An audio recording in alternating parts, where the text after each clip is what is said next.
Hey, what's up, guys? Tyler here. So today we're going to talk about shadow work, or I like to say going to the basement. So, what is shadow work?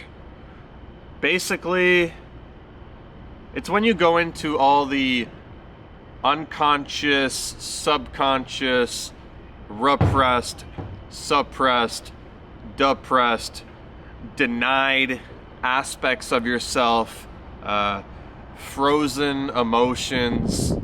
Your issues reside in your tissues, trauma, resentments, belief systems that you have about yourself, your demons, your shadows, sort of fragmented, cut off pieces of your own soul, that kind of thing. So the kind of stuff that is uncomfortable and things that you don't want to look at, but behind the scenes, unconsciously, they're controlling and manipulating your life from the unconscious. So, part of the awakening process into becoming your true, authentic self is basically undoing of everything that's not authentic, everything that's ego, belief system, structures, fear-based limitations. So you do have to go into the basement and sort of clean house. And there's many methods to do it. Like psychedelics work really well.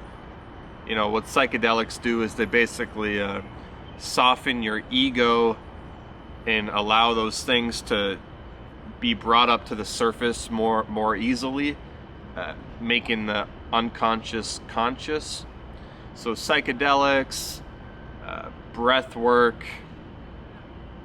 really introspection, you know, asking yourself like, wait, why did I just get so angry? Or why am I watching this fucked up porn, right? And then going deeper, oh yeah, I remember, because when I was 6, you know, my parents got mad at me for touching my wiener or something, you know. So there's lots of methods to get into the basement, and really probably the number one method besides psychedelics is actually, well, for one, relationships bring up your inner basement the most by far. Real relationships bring it up the most. So the number one way to go through it is to go through it as it plays out in your life. For example, say you grew up in a where you neglected your own emotional needs and was stuck in codependent relationships. So as an adult, you recognize that the same dynamic is playing out in your current relationship. So the way to heal your inner basement would be to stand up for yourself, acknowledge your own needs, and maybe set boundaries with someone. That type of thing. So it actually a lot of times has to play out in real life to be fully healed. And there's no way around it, but there is a way through it. And if you don't go to the basement or make the decision in your life to change the sort of program that you've been running, then it will unconsciously control you throughout your entire life. So like, for example, you can have 30 years of dis-ease, discomfort, unconscious pain, dysfunctional ego symptoms, or 30 seconds, 30 minutes of intense emotional release, catharsis, intense forgiveness, forgiving yourself, forgiving others. Remember, forgiveness is freedom, and all spiritual healing starts with forgiveness. It's extremely important.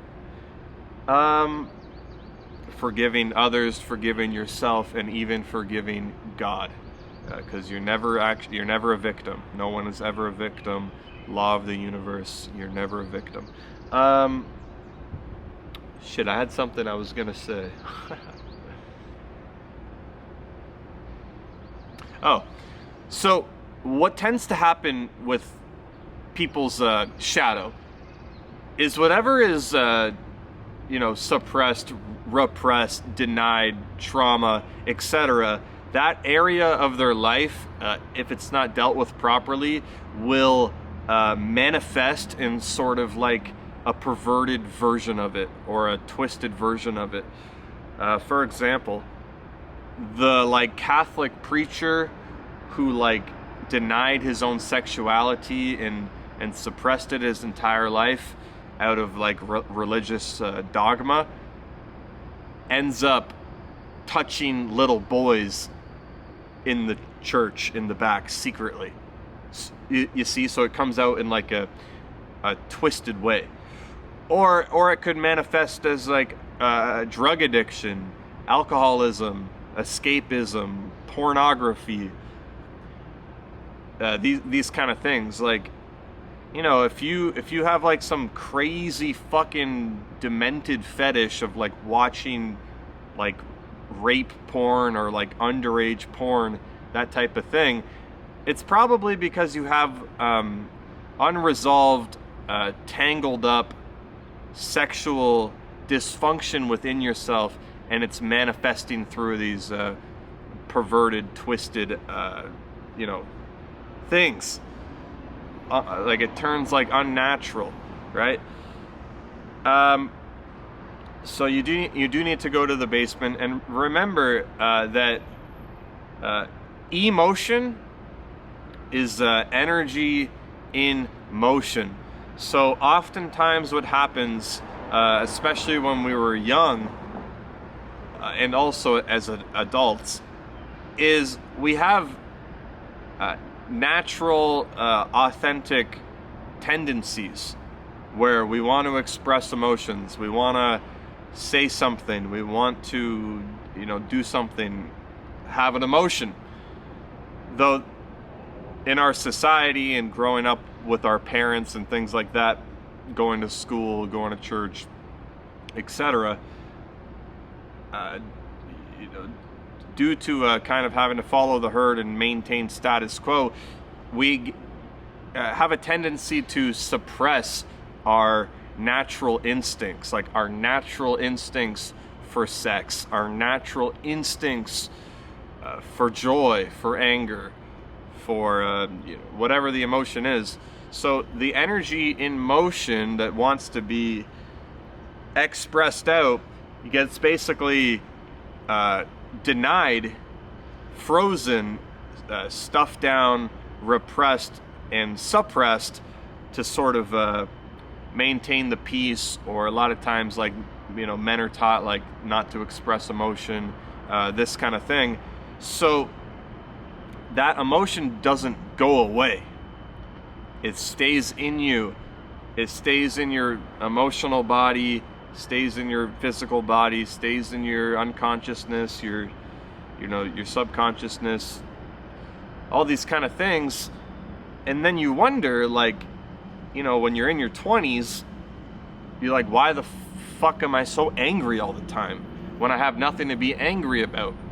You just have this steady, dose of anger that's, sitting there, simmering there, for no apparent reason. Though it's because you haven't gotten, the rage out, so you're in rage. So you have to learn to get these expressions of emotions and feelings and thoughts and desires and things like that. You have to learn to get it out in a healthy way, so as where you're not like, being like, the preacher pedophile person, or going and doing murders and hurting people and being abusive to your wife and being a drug addict. These kind of things, those are unhealthy ways of getting it out, and those are unconscious ways of getting it out. So consciously, for example, what you might do is an easy example would be like go to nature and scream at the sky and punch a fucking pillow and stomp and say no, right? Like do like Osho dynamic meditation or bioenergetics or expression, this type of thing. And even sometimes, like, if you have like sexual fantasies, sometimes it is healthy to play it out in a healthy way, consciously. So maybe like you start watching those kind of fetish videos in a conscious way, to whereas you get it like out of your system, so to speak, right? So you don't actually maybe act something out that would be unhealthy. And then you do have to really like, I'll give you an example of like facing your own inner basement and how intense and sort of cathartic and potent it can be. So one time I did ecstasy with my friend, and we always go really deep naturally. So we were sitting in the nature, and I ended up going into my basement, and what that looked like from like the outside was me in the fetal position, like rocking back and forth, like just gone. Like just in it. And it was so good that I was able to do that, because, it's like a trampoline effect, or like a hot air balloon. Like the hot air balloon wants to naturally lift and rise up and go into the cosmos. But if you have all these weights holding it down, it can't do what's natural. So you have to take the weights out. So, and then another metaphor would be like the deeper you go into the basement, like a trampoline effect, it's like a springboard, and then you could shoot yourself back up. So when I went into this basement where I was in the fetal position, it was extremely uncomfortable, like dealing with, feelings of intense self-judgment, kind of like distraught feeling, feeling unsafe,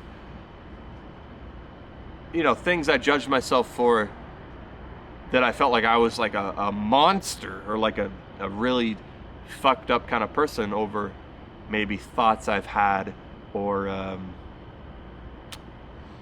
the things I've done in the past. So you have to forgive. I had to forgive myself, but what I'm getting at is, when I went and faced this intense, potent experience of these intense emotions, it was only like 30 minutes, 45 minutes, but then afterwards I felt so much lighter, brighter, and more authentic, because I faced my own demons, rather than these demons controlling me from the unconscious. I made the conscious.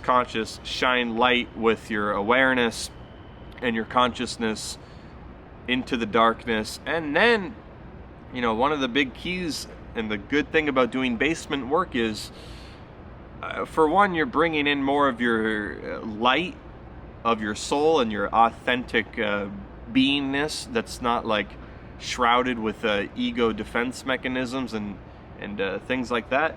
And then also, I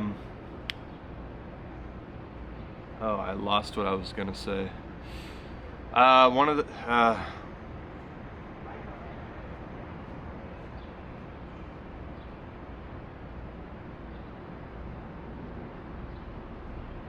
Oh yeah. So enlightenment is basically when you lighten up your energy and lift into higher frequency. So, frequencies like joy, peace, love, compassion, etc., gratitude. Though you have to go into the shame and the blame and the game and the grief and the terror and the sadness. You have to go into those lower frequencies. Don't drown in it. Maintain level of the observer, like what's going on. You're versed in it. You're not drowning in the emotions, though you still have to fully feel it. And one huge tip that I'll give you is you have to face it. Face the big demon and the shadow and the uncomfortable emotions. Acknowledge your own darkness. So face it, and then you have to feel it. So you have to feel the sadness, the existential terror, the feelings of unsafety, grief, blame, shame, etc. You have to really feel it. Don't drown in it, though still fully feel it. Allow the energy and motion to express through you. Don't freeze it. Don't judge it. Like emotions like anger and sadness are not bad or good. They just are, and actually they are good. Like it always feels good to have a good cry or to really let out some steam sometimes. So you gotta feel it. No, you gotta face it. You gotta feel it, and then you free it as a natural byproduct. The energy in motion will move through you and out you, and then it's gone. Once you've forgiven someone, you have fully forgiven them, and then it's gone. Once you've let out all your tears, tears are gone. So you free it, and then as a natural byproduct, the light of God, the light of your soul, your more authenticity will come through. You'll feel better, and that's pretty much it. So major, probably the most important aspect of self-development and becoming authentic is facing your own inner basement, cleaning house, going to the attic, going to the basement, bringing that old broom down there and cleaning it up, and then know that like the more you do it, the easier it gets because you cleaned it up. So every time you do it, there'll be less and less and less, and that's really good. And don't judge yourself for it. Like, listen, like some of this basement stuff can be things like, think like the worst things ever, like rape, I say murder potentially. Think like twisted emotional entanglement,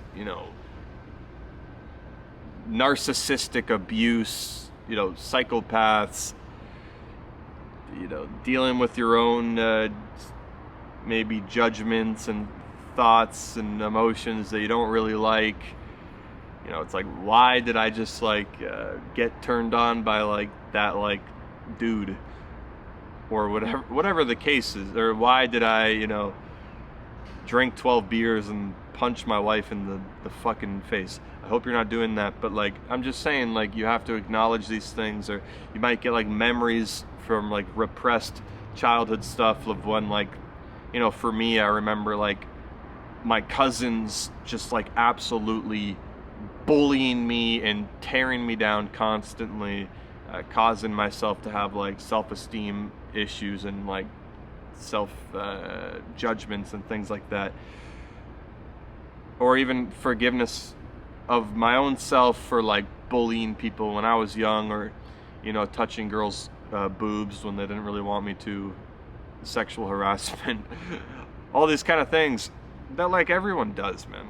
I've never met, I've met saints and high-level masters and these kind of people, and they've all done this kind of stuff, whether this life or the other. So, like, I've even had to forgive myself for stuff I'd done, like, in past lives, or stuff that I'm not even conscious of, but it's just like a feeling. And sometimes you're doing, you know, collective basement work or ancestral trauma, or I know I have. So I've cleared out for generations, right? So, you know, no one's a saint, trust me. No one is a fucking saint. And like, morality is basically, you know, nothing's good or bad, but thinking makes it so. So if you're judging yourself, that'll just cause more harm than good, right? Like, trust me, like, even Jesus, like, he got violent with the people disrespecting his father's house. Like, he got the whip out, right? Like, so even Jesus has done things that, like, could be labeled, you know, bad, right? Like, everyone's watched probably porn that they're not so proud of. Everyone has, you know, I know for myself, like, I've drove drunk like a bunch of times, which is really fucking bad. Luckily, I'm pretty good at it. Knock on wood. Though, these kind of things. So, like, I've met people that would consider themselves saints, whereas I've seen them do things that I wouldn't do. Okay? So everyone's done, you know, evil things, and your measure of ignorance is on your belief in evil. Because really, it's all good, and everything can be used as a learning lesson, and everyone's just doing the best they know how, given their state of consciousness at the time. Okay, that's the video. I hope you guys got something out of it. I hope you enjoyed, and I'll see you in the next one. Peace, and make sure you do that basement work. Have a good one, guys.